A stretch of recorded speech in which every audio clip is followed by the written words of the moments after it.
Introducing Ectolife, the world's first artificial womb facility, powered entirely by renewable energy.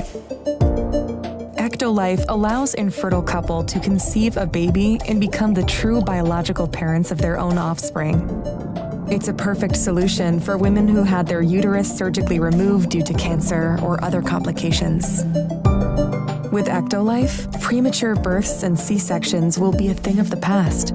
Ectolife is designed to help countries that are suffering from severe population decline, including Japan, Bulgaria, South Korea, and many others. The facility features 75 highly equipped labs. Each state-of-the-art lab can accommodate up to 400 growth pods or artificial wombs. Every pod is designed to replicate the exact conditions that exist inside the mother's uterus.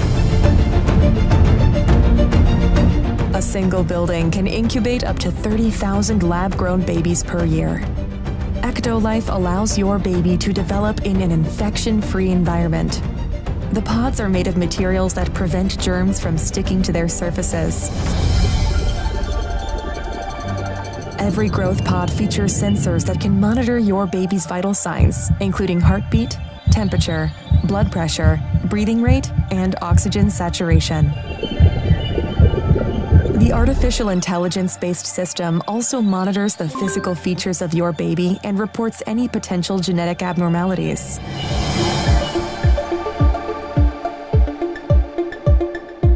The pods are equipped with a screen that displays real-time data on the developmental progress of your baby.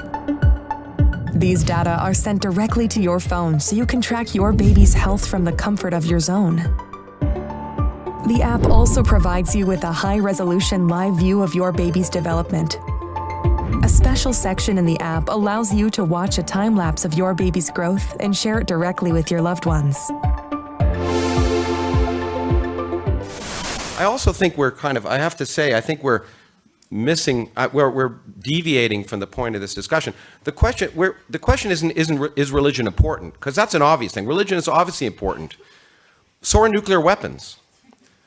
The question is religion outmoded, and are nuclear weapons outmoded? And will the world be a better place without them? And the answer, both those, is yes.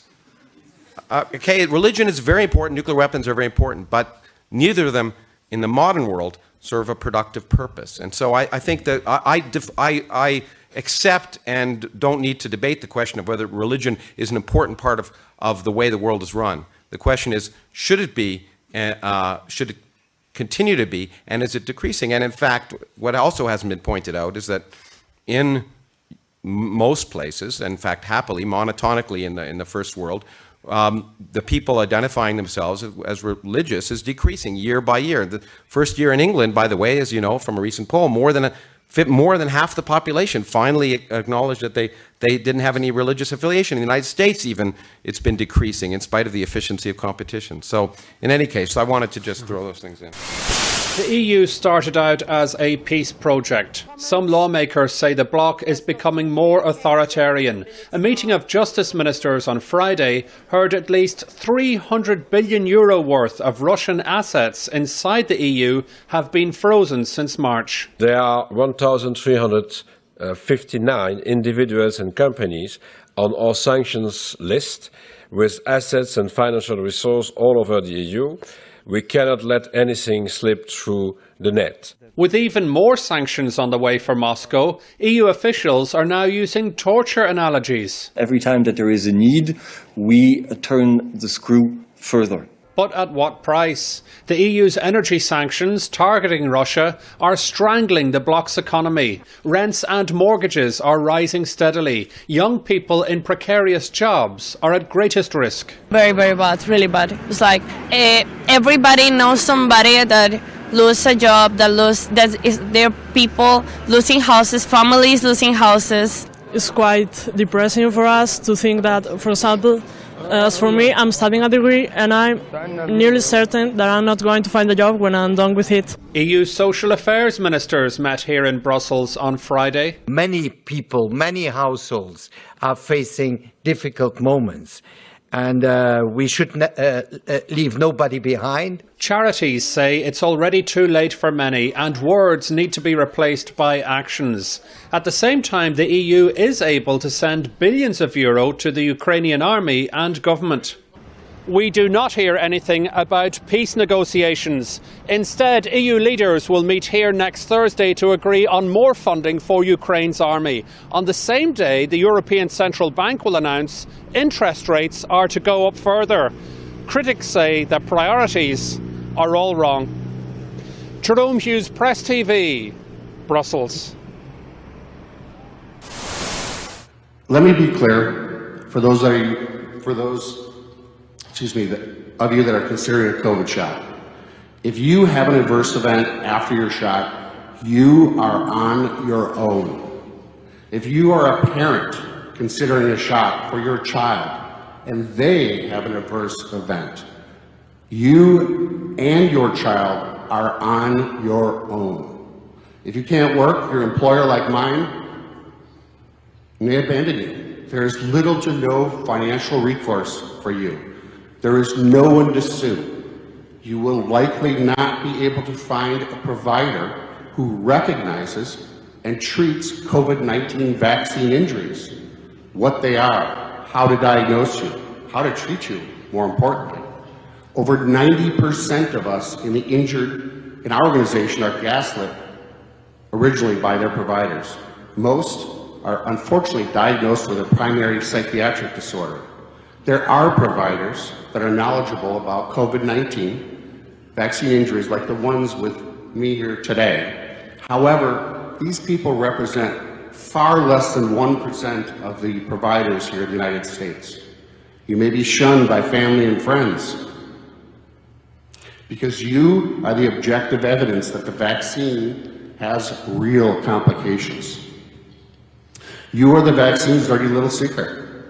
After your adverse event, you will likely decide not to vaccinate your children with the COVID shot. And ironically, you'll be called an anti-vaxxer. I urge you to demand informed consent when considering COVID-19 vaccination. That includes understanding the risks, benefits, and options of the shot. Demand this from your provider. If they use the simple term, quote, safe and effective, I urge you to run, not walk, and find a new provider and educate yourself about the significant risks, limited benefits, and alternatives of the COVID shots. Thank you. Thank you, Doctor.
record the closing statements from Ranking Member McHenry and myself. And I'd like to thank you, Mr. John Ray III. Chairwoman Waters. For your presence here today. Chairwoman Waters, I've not had an opportunity to testify or to question the witness. I'd like to thank you for your presence. Chairwoman Waters. And for the Parliamentary inquiry. Yes. Are all members entitled to question witnesses? You are, and if you would like to miss the votes on the floor for everybody. Hey, it's the chairwoman's prerogative to call a recess. 1 moment, please. That's your decision, not mine. Just 1 moment, please. You may go right ahead and have 5 minutes. Thank you. Thank you, Madam Chair. You're certainly welcome, sir. North has become the first in Australia to roll out a life-saving street tool. Defibrillators have been installed outside homes, increasing survival rates of cardiac arrests. A life-saving machine is now within walking distance for every resident in Reservoir. Every home is now within 400 metres of a defibrillator, and over 3,000 people have been trained in CPR. 27 defibrillators have been rolled out at homes around the suburb, transforming the 5th deadliest area for cardiac arrests into the safest. Sudden cardiac arrest affect and impact almost anybody. It doesn't matter, it's not about age, it's not about gender. It is simply a killer across the board. Over 6,500 sudden cardiac arrests occur in Victoria each year. 80% happen in the home. CPR within the first 6 minutes is crucial, and coupled with a defibrillator, it increases survival rates to over 50%. Start CPR. Press. Just 11 months into the Australian first trial, it's already saved a man's life. Friends of his were able to come over, know the defib was here, and access the defib while the ambulance were on their way. St John's are in the process of selecting the next area to benefit from the program, but they are calling on the Andrews government to pitch in and provide funding to roll it out around the state. We know it's going to save lives. It is going to make a huge impact on communities. Rochelle Brown, 7 News.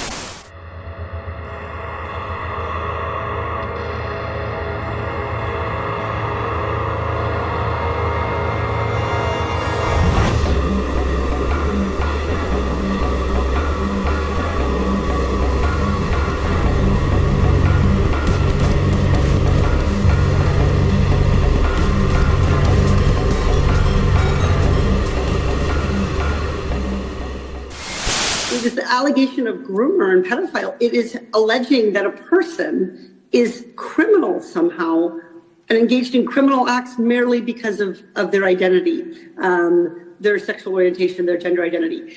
So this is clearly prohibited under Twitter's content, yet you found hundreds of these posts on the platform. Your team filed complaints about these posts, correct? Yes. And how often did Twitter act to take down these posts, which violated its own content policy? Very rarely. So from our calculation, it looks like about 99% of your complaints, they basically acted on 1 or 2 of the 100+ complaints you filed. Instead of taking them down, Twitter elevated them, allowing them to reach an approximate 72 million users. This is not just about what happens online. What happens online translates into real harms in people's lives. Ms. Popcock, you provide services to a community that experienced a devastating LGBTQ attack. Can you provide some examples of the link between speech online and attacks against providers like you? We know really online threats, in addition to just creating an atmosphere of bullying for young people, it also creates. The West has moved more east. It's become more communistic, if you like, whereas the East, the Chinese and the Russians are becoming more understanding. And I don't know whether I'm losing the plot as I'm getting older, but that's the way I see it. I listen to Putin, I listen to the Chinese television, and these people are making total sense. But not just about politics, but on life in general. When I switch on the TV and listen to the news in China, you get a broad view of everything that's going on. But in Europe, you're getting these small snippets of what's going on in the world. The important things are kept on the screen for 30 seconds. And then they fill the screen and the news with stuff that is just not relevant. And you have to ask yourself, why are they doing this? Are they trying to make society so dumbed down that they can't think properly anymore? So that's the way I see it. Get over yourself. We're not concerned if you agree with it or not. We're concerned about you making us sick. So get your goddamn COVID shot a good point. and prevent other people from getting your stuff. It's a good point, and we're having a debate this morning about that very thing, really, a debate about whether mask wearing should be returned to be mandatory here in the UK. Restrictions have been lifted. And I understand you even suggest people who come to your concerts wear them for their own protection. We are doing the KISS cruise shortly, and you will not be able to get on the cruise unless you're vaccinated. Look, before you go to school, you have to have your children get the flu vaccine and the polio vaccine. And there's no discussion. And, what about my rights? Well, you don't have as many rights as you think. When you get up to a red light, you must stop. There's no choice. It's because it's not about you. It's about the other innocent people going by. So get over yourself. Even you get in your car, you must put on a seatbelt. Well, you're taking away my rights and the government's telling me what to do. That's right. The government is telling you what to do. Shut up, be respectful of other people, and get a vaccine. Put on your seatbelt, stop at the red light, stop being selfish. We know now, Alex, this is a stunning revelation, that the U.S. Health and Human Services and the White House had a program called the COVID Community Corps. The COVID Community Corps. And that program infused over $13 billion to 276 agencies. It's on their website, COVID Community Corps. And there, the money flowed to all the medical societies, the American Association of Pediatrics, American College of Pediatrics, American College of Obstetrics and Gynecology, the American Medical Association. It flowed to churches, Black and Hispanic groups, Hollywood, the sports teams like the NFL. These are massive amounts of money. And so this is the largest government bribe in history. And that explains why obstetricians and gynecologists went along with vaccination in pregnant women. They were bribed by the U.S. government. We start by acknowledging that the drug industry has a fiduciary obligation to produce profit for their shareholders. Madam Deputy Speaker, they have no fiduciary obligation to provide the right medicines for patients. The real scandal is that those with a responsibility to patients and scientific integrity, namely doctors, academic institutions and medical journals, collude with the industry for financial gain. Big Pharma exerts its power by capturing the political environment through lobbying, the knowledge environment through funding university research and influencing medical education, preference shaping through capture of the media, financing, think tanks, etc., etc. In other words, the PR machinery of pharma excels in subterfuge, engages in smearing and deplatforming those who call out their manipulations. No doubt, Madam Deputy Speaker, they will be very busy this evening.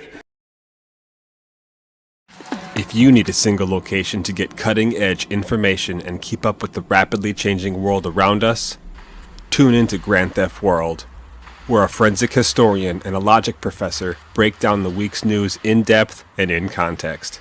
There's a ton more there, so go check it out. And don't forget to get your Freedom Vault on the homepage.